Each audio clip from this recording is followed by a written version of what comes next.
So part of this is understanding your own self and others, and that's a big part of emotional intelligence. Have any of you read about emotional intelligence in here? Emotional intelligence is a really interesting topic. I really enjoyed writing my dissertation on it.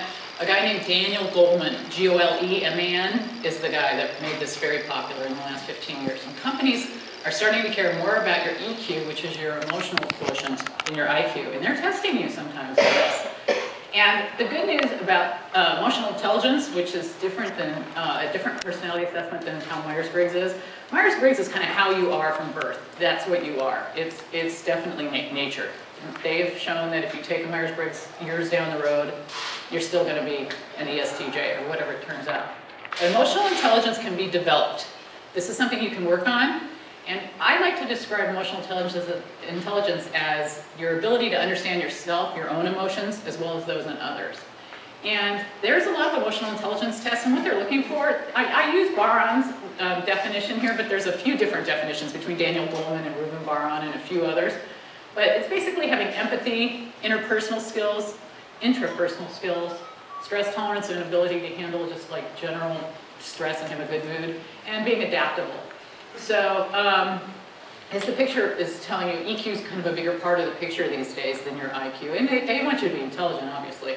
But if you have no concern for impact and you don't care how you come across, you've definitely probably got a little bit of an issue with emotional intelligence. And so you can develop your emotional intelligence. I think it's very important. I just added recently this slide because it just came out in the Journal of Psychological Type. And it's saying that the Myers-Briggs types, the extrovert and the thinking types, did better on emotional intelligence testing than the introvert and the feeling types. But all together, emotional intelligence was a better predictor of job satisfaction.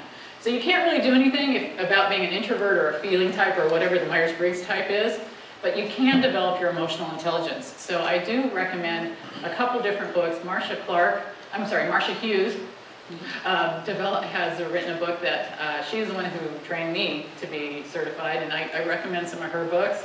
I would look her up. I also have a lot of stuff listed on my blog, and if you're welcome to go to my blog at drdianehamilton.wordpress.com. And Daniel Goleman has some great books, and his one that why EQ is more important than IQ, his original book, I really recommend everybody read. It's very interesting.